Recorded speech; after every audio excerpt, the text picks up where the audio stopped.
everyone, we're your hosts, Chelsea and Robin. And this is Don't Mind If We Do.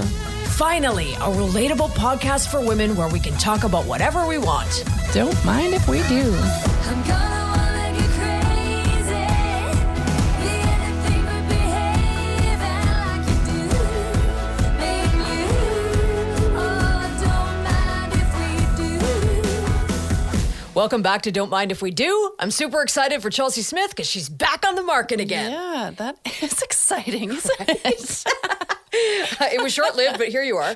And It did not last very long, Well, and that's fine. everything I'm fine can't with be that. great, okay, is what we've learned. Exactly. No. We're going to toast to that Everyone today. can't be great. That's also true. Yeah, we're going to toast today with the straight and narrow. Yes, we are. Straight and narrow, and this is lemon lavender? It is from the Yes. Victoria Distillery, and that's out in Sydney. Says on the label, where the land meets the sea, où la terre touche la mer. It I rhymes feel like better. I should read it because I don't have to hold it so far away. I can hear you. Yes. I'm in the room. Nice. Good opening. Has Why a do you good smell. sniff everything? Well, I can't help it. I'm olfactory over here. Can you hear that pouring? I can. That's enough. You're not going to drink it. Yeah, you're right. Robin wastes the drinks. Yeah, I do. I usually only have like half a drink, Yeah, and then she that's has it. a sip, and Yeah, then I'm that's left it. to be the alcoholic. Cheers. We can't hear Cheers. that because it's in a Clink. can, but it's in a nice can. It's got like lots of Such a images nice can. of. Camping. Yep. And fishing. It's very West Coast. Oh, I like that. That's good. good. It's nice and Have you light. tried these? Yeah. No, I never have. It's nice and light, and it's got like a hint of lavender in there, which I really enjoy. That's It's good. because it is lemon lavender That's cocktail. good. That's a good drink. That's a So- great summer drink. Okay. It is nice. Yeah, So good. do you want more now in your glass? Just a little bit. Fill I mean, that I've already got lots. Okay, so That was like Is that- cat purring. I'm not sure what that was. is that you but pouring? It was my purring, actually. Wow. Yeah, no, these are nice. They're very refreshing. I think they have like 4 flavors. Oh, okay. Yeah, I to like choose that. from. They're good. That's a good one. Let's talk about this. You were recently dating somebody. It didn't work out, but maybe that's for the best because there was an issue. Well, there was more than one issue apparently, but Okay, we don't have that kind of time. So no, just so let's go this- with the big issue. Yeah. This episode is about snoring, and I can honestly say I have never heard somebody snore like he did. Like I wouldn't even call it snoring. It was like a freight train coming to kill us. I don't know what it was. It's very Reenact strange. it. Reenact it, mate. What's the sound? You know, I don't think I can. I will try. I'll try. We might have to cut and edit this out, but it was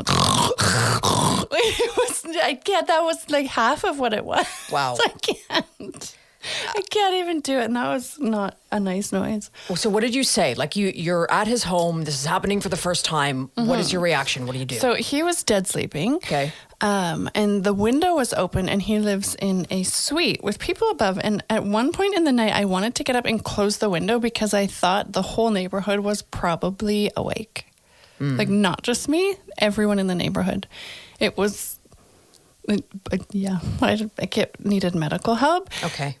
We luckily, and he was super embarrassed about it and said that's not normal. He has been told that he snored, but definitely made it out like I was exaggerating, and Right. he's never heard it that it was this bad. Well, and you're deaf in one ear, so really, if that's how you heard it, then that's Right? loud. That is loud. Because when he Yeah. first said I snored, I'm like, oh, that's fine. Like, I can just roll on one side and I won't hear you.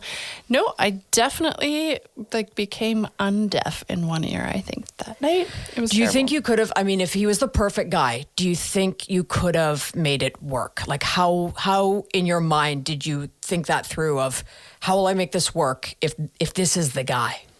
Yeah. So another night, he did snore, but it was nothing like that. So that was a one-time thing. Okay. And he had said he had some drinks and maybe Yeah, was stuffed drinking. up. He See? had just quit smoking. Oh. So there was a bunch of factors Okay. that Yeah. maybe were true that contributed to it, because there was a couple other nights that we had a sleepover, and like it was regular snoring where you can hit somebody and they stop, and it wasn't as bad. Right. That was like a one-off. But I don't know, you'd have to sleep with headphones and music and white noise. And earplugs, yeah. And a separate room. Yeah. Or separate house. I once dated a guy for a few months that was the type of snoring that you're describing. He could never stay over because I didn't know how to handle it. I'm a super light sleeper, and I didn't know what to do. So he never stayed over for that reason. So even if he was perfect, it would have been a sorry. No. Well, I don't know. Again, you'd have to sleep in separate rooms, which at the beginning of a relationship doesn't seem like It's not the best start to something. It's not the best start. It's not. And even like if it's really loud, separate room is not going to do anything. It's not going to make a difference. No, you're absolutely right. Today, though, interesting because we're chatting with Richard and Laura Cook, who I'm very good friends with. They have been together for 36 years, despite Richard snoring like this.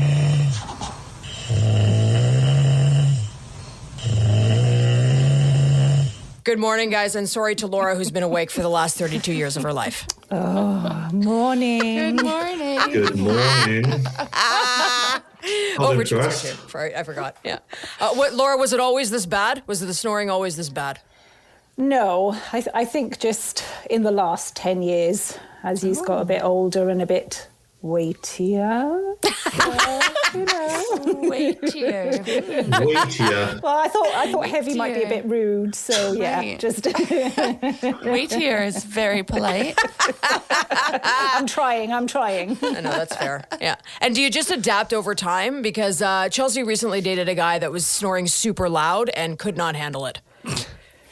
Among other things I couldn't handle. But Right. Yeah. That's one of there them. are some days where it's okay, and especially if you're so tired and then he falls asleep and he's snoring like a freight train, then I just annoying. want to, put a pillow over his head. I have some moves where I just yank his pillow, which managed to move his neck, and then it stops for a minute or two, and then it goes back again. But I haven't got to the pillow over the face quite yet. Also very enjoyable, I'm sure, for Richard when he's sleeping to have the pillow yanked out. That's Right? Do you have a lot of back doesn't problems, know. Richard? Do you have a lot of back problems? Yeah, I do have a lot of neck issues. It's because you're weightier. Yeah, it is. Yes. It's ever since I've been working on my man bod, my dad bod. Do you guys ever sleep in separate rooms? Or you always I wish. always do the same room? I've been working on it for the last 10 years.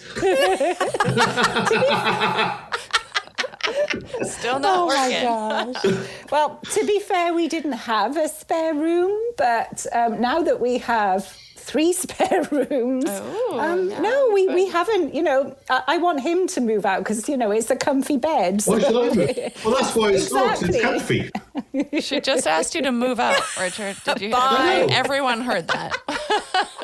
I wish he Can you moved live in the out. shed? I guess, is that the next option? Is there a shed in the back? Okay. That'd be perfect for me in the man shed. We're staying together because of the bed. That's it. That's the only Yeah. thing that's keeping us together. Now the kids have gone. Oh my gosh. Share your story with us though. Like how old were you both when you first met? Richard, let's go to you. Well, I was not dating. I was being used by a neighbourhood friend of Laura's to look after her brother when she was going out to get drunk. Anyway, and I remember seeing Laura because, as you know, I like women with short hair, and Laura had a flat top at the time, so all shaved at the back, typical 80s flat top. Cool. Which I- You're like David Bowie. Sounds Yeah. Which I found attractive. So I'm like, oh, who's that? So I found out she lived next door to Laura, to the person I was seeing, and then figured out that Laura was a bell ringer at church. a bell ringer. Yeah. Oh yes, the Still big ringing your bells. bell 32 years later, still ringing your bell. Still ringing. Every night when I snore, by the sounds of it. So I just passed my test at the time, and I decided, I used to tell my dad, hey, Dad, can I borrow the car? Because I couldn't afford a car at the time. And he says, yeah, why? I said, I just want to go uptown. And I'd always been on Sunday mid-afternoon, and I'd see Laura walking from home. So one day I just decided, hey, I'll just pull over and see if she wants to ride. As you do. And so I pulled over and I said, hey, do you want to ride home? She was like, oh, yeah, sweet, thanks. And then next minute she says, come on, kids, let's all go. And there were 3 more people in the back of the car. What a fun first date. That is a fun Oh, wasn't it? I still haven't got rid of them.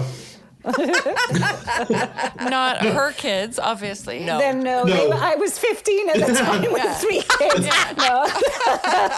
Well, it was Wales, so it's you not never know. unheard of. But there was 2 sisters and a brother, and I was the oldest. So yeah, the tribe at the got a time- free ride home. Like at the time, Laura, were you like, oh, this guy is so awesome? Or were you like, oh, well, it's a free ride home? Well, I had seen him. So just to paint a better picture, I'd seen him in the pub. Even though, 15? Yes, I was 15. I'd gone to the pub with my friends. What's going on in Wales? What a weird place. Well, We should go there. A bit of makeup and no security. I mean, it was known, like, you were 14, 15, you went to the pub, and him and his friend had come over because they knew one of my friends, and, I'd sort of seen him, and I thought he was really cute, and, so I did know of him, and obviously there must have been some sort of attraction there when we first sort of saw each other at the pub, and then it was like, hey, nothing's going to happen with 3 siblings in the back of the car anyway, so I didn't feel Shouldn't, threatened. And question, do you still think he's cute now? Yes, Oh, I mean, good answer, he's good missing the answer. hair off his head, and He has a flat top now. I do. he has the ball top. It's a round bold top. flat top. Round top. Oh, I mean, we've both changed in 33 years or whatever it is, so we're definitely not the people that we were when we met many, many, many moons ago. But, What? yeah. You're not? Yeah. No. Did your families approve of each other? Mine, no. My dad. I introduced Richard to my dad, and my dad went to headbutt him and punch him. What? Yeah. Because I wasn't supposed to be dating until I was 18. So when he just A bit young. my dad was a drunk, and he was abusive that way. So yes, no, it was. But Richard stuck with me, which for the life of me, I don't know how or why. But Because I love you. most other guys would have run away. Aww. Or he was scared to get headbutted again, maybe, if he left. Yes. Yeah. No, you only get one chance, and that's it. But you guys, you're together, you get married, you have kids, and then you move across the world to Canada. Like, that's Yeah. huge. That's a huge transition for anybody. Yes, and it was a good one. I mean, this happened 13 years ago, so our kids were 11 and 12, and we were in our 30s. Anyhow, and 30s are it funny. actually restarted our relationship again. It was great for us as a family with our kids too, because our kids, we were all starting. We knew nobody here, so we just had each other as the family unit, and we bonded, and we were experiencing something, a completely different country together, and it was awesome, actually. Yeah, it was good. And it wasn't planned. We hadn't Yes. planned this. It wasn't a case of, within 5 years, let's move to Canada or move across the world. It was just on an email from my old company. Email? So, yeah, I was working for an elevator company at the time, and a lot of the guys I worked with were a lot older than me. They'd all worked around the world. And I was like, what if? And the what if turned into, there's a job going in Canada. You should apply for it. So I applied for it. They came back and said, yes. When do you want to do it? I'm like, well, this was in the June or July. And I No, thought, it was in the April. Oh, it was we got April. here. Oh, yeah, no, it was June. Yeah, you're right. So I was like, wow, did you hear that? I did. That was recorded. Yeah, everyone heard that. Of course, I sent the email off, and I thought, well, let's spend one more Christmas at home. And they were like, well, no, we'd rather you come in September so that the kids could start school. And we were like, screw it. Let's do it, because I didn't want to be old and thinking, what if? If it doesn't work out, we go back. How do you feel about that now? Now that you're older, do you love the decision that you made? Do you guys regret it at all? Don't regret it at all. None. at all. You know, it's funny. I tell people I've actually got better friends here than I ever did I have in Wales, because I think people who stay in their community grow up with their people they were at school with, because they're the same age. And it's not until you move across the other side of the world you realize that security blanket isn't there for friends, and you have to make friends, and the friends you make are the ones you choose to be friends, not because you have to be friends. Right. Like I chose Robin to be my friend. I made her. Yeah. She actually forced me. It was weird. I did. Yeah. And Robin chose me. So, Yes, that's true. That is true. Choose you. I choose you. you know, the friends we have, it's a lot more meaningful friendship. So it's in my mind, it was the best decision made for us, or that we made. You know, and Hopefully you know, this doesn't air in Wales and all the old friends are listening. Well, it will, because they'll be sharing it in their networks. So everyone from Wales is going to hear this, right? Can I just give a shout out to everyone in Wales? Mine.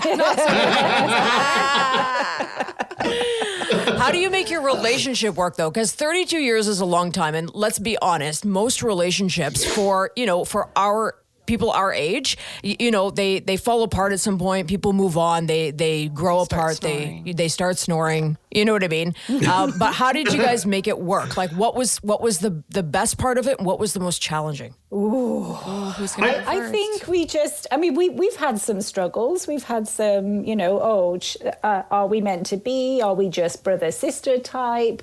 It's just... We're quite passive people, and we tend to go with the flow. And I think if one of us had a bit more of a not even a type A personality, but if one of us was more assertive, then I think maybe we would have split up. You know, we've definitely had 7-year itches many times, but we've had quite some big downers, but we've managed to figure it out, and not one of us is willing to finish it, I suppose.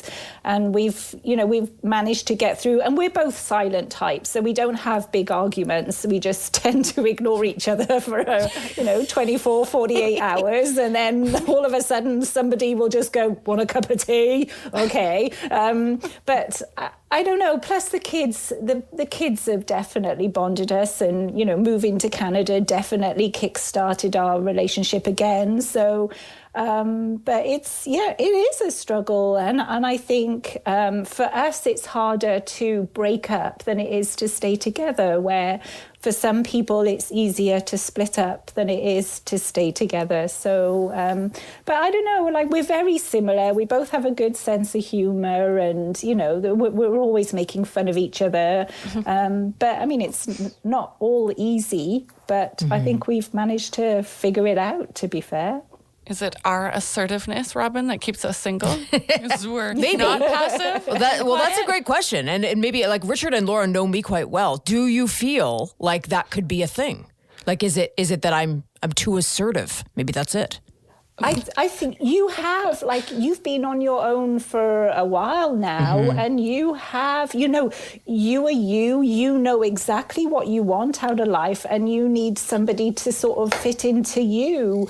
And that's harder, I think, than, we were babies when we met. I mean, we were 15 and 17, and we just sort of grew up together, and we just sort of fit into each other's lives, where I think the older you are, and Richard's sister's the same. She's been single forever because she has her set ways, and it's not like she's, it's nothing to do with, I keep saying type A personality, but you have what makes you you, and it's hard to find somebody. I mean, there has to be a major compromise, and I think that's it. It's, are you willing to compromise the major things for you, Robin, where for us, we just do little tweaks here and there because we sort of, we fit together like a glove, where you're trying to fit 2 fingers into a 1-finger glove. You're trying to put a sock on the hand. I'm trying to sock the hand, right? Yeah. No, it totally. Where's this conversation going now? I know. Also, I can't wait to try that glove. I don't know if that glove exists. Does it come in pairs? I'm not sure. That's so funny. No, it's like Laura said, like before. I just want to touch on. If you both want to make it work, then you're gonna knuckle down and get the job done. And I remember when we did get married, the vicar said to me, I'm going to give you one piece of advice. Never go to bed on an argument, because in the morning, you're going to go to work, still not talking, and it's just going to get worse and worse and worse. And, I still believe that today. We've gone to bed on an I was going to say, I think Laura told us. Laura told us. Speak for 48 hours. You may. He believes You may, it. I He just don't. doesn't follow it. Oh, No, but, you Sometimes talking you have about to go to people bed with an that argument. people have, we've heard of people having huge fights over something so trivial, and it's another funny thing is that out of all our friends, we're the only ones still together. That's the thing. Like when I think, I'll be honest with you, when I think about whose relationship I am, like I look to be a model relationship, it's actually the two of you, just so you know. But because I think it's just such a wonderful relationship. You guys are, like you said, Laura, or Richard, I'm not sure who said it, but you fit together like a glove. The personalities are the right match. Two-fingered.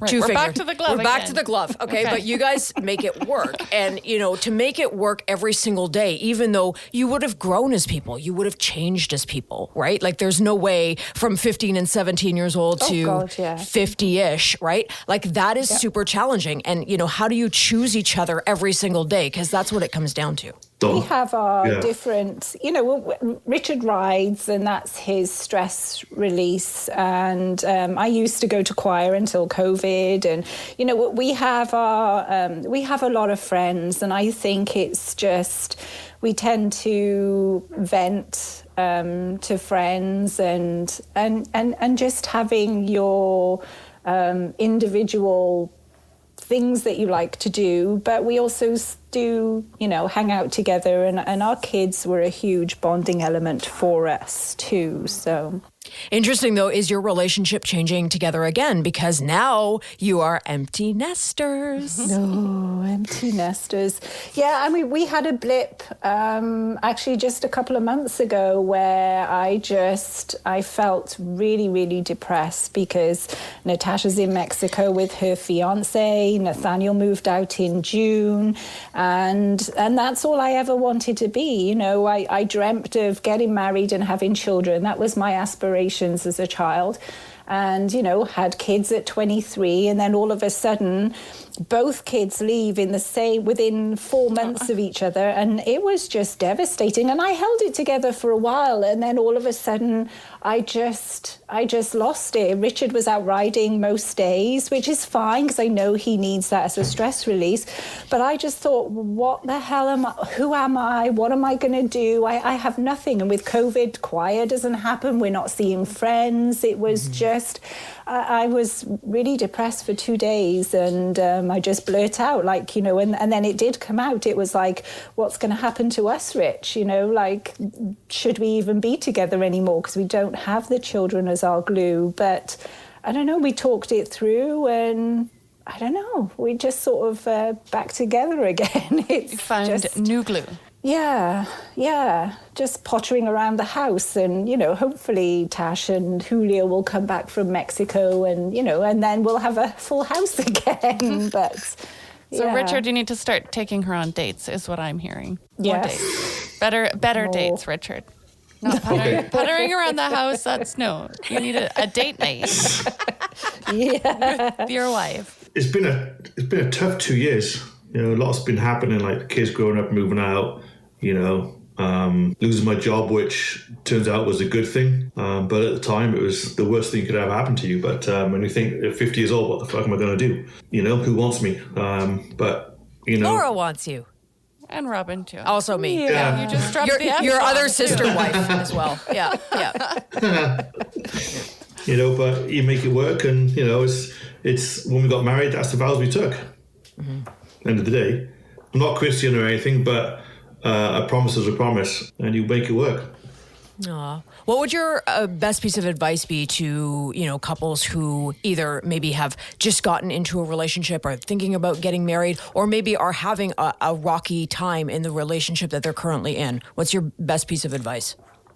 Get out while you can.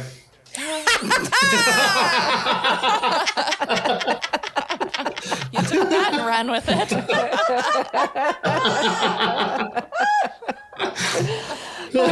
Actually, we do. Anyone that gets married, we're like, yeah, just don't do it. Really, just don't do it. I mean, it's hard work. Marriage is hard work. You are stuck with this other person basically for the rest of your life, unless you have the guts to leave. And I think it's easier to be single than it is to be married. But it's just, there's always got to be a compromise. And we're not talking big compromises here. We're just talking little. And it's just the little compromises that you need to make every day, rather than having one big compromise where somebody has to change, and that's not going to work. I mean, yes, your marriage is destined to fail if one of you has to do a complete 360 turnaround. But it's, just compromise and just... just have your own identity too, or try and figure out if it's just one thing that you do once a week that just gives you a little bit of joy. Well, you've stuck with him for 10 years of snoring, so that's good. I know, right? That's Laura's choice. That's a big. I think the other thing as well is, like, I tell people, is it what do you want? Is it what you want? If one of you's a traveller and the other one's not, it ain't going to work, because you're always going to have itchy feet and you want to keep walking. So I think that's the thing. It's like, what do you want from life? Mm-hmm. Where do you want to be in 20 years? Yeah, be compatible. Actually, be not compatible. Sometimes I think you both got to have your different interests just to have a break. I suppose have a break from life. From the wife. Life. hence the riding 5 days a week. Yeah. So it's having that break away. Like, I've seen people have the same interests, and a good person we know, me and you, Robin, that same interests, same things are in each other's pockets day in, day out. It's you need that breakaway. You really do. Yeah, and I really think, like, again, like you said, sometimes opposites attract, sometimes, same attracts same, and that kind of thing. But either way, the core values need to be the same, right? Yeah. Yeah. Okay, well, I'm going to head out and get a flat top, because, and 2 gloves. And some gloves. Yeah. Good. I think that Two-finger makes glove. sense. Good. A two-finger glove. Let me know how that works and what you find. I sure will. I think it's going to be similar to, like, a crab claw. I think that's what that's going to look like. Yes. Oh, that's 3 fingers, yes. Claw. 3-finger gloves. Cyclists use, yes. Oh, man. Thanks so much, you guys. Thanks for sharing your story. And I wanted to say again, I feel like when I look at all my friends' relationships, I'm just so impressed at how you guys have made it work, despite all the ups and downs and challenges and everything, and moving across the country. And congratulations on now being Canadian citizens, because that's super exciting too. Yay. Yay. Yeah. Finally. Yeah. Don't mind if we do. Thanks for joining us on the podcast. Mm-hmm. Was this everything you thought it would be? How rate your podcast experience on Don't Mind if we do? Was it your best day ever? Yeah. Oh, 10 totally. out of 10 for me. Nice. Can't wait to come back. Probably next week, okay, if you're not Yes. doing anything. Yeah. We'll have you next week without Richard, and you can tell us what you really think. Yeah, tell us what you really think. Wow. I see Chelsea's still drunk. Don't mind if she do. Bloody beers. I see Chelsea's On beer that still note- talking. On that note, I think we should end this episode. Oh my gosh, so fun. Bye. Until next Aw, time. thanks you guys. That's awesome. Coming up next week on Don't Mind If We Do, it's a special matchmaker, make me a match episode. Ooh. It kind of makes me want to sing that song, but I won't. We have Vancouver's matchmaker for hire, Jane Karstens, and she's going to share her tips on what we should and shouldn't do when we're online dating and in real life. All right, good. If you're like me and need all the help you can get, join us next week. Don't Mind If We Do is brought to you by Vintage Chic Portrait, helping everyday women feel beautiful in their own skin. Thanks for listening to Don't Mind If We Do. If you loved it, please share this episode with a friend and follow us and check us out on Facebook, and we'll follow you back. As long as you don't mind if we do. You probably won't mind. You'll probably like it.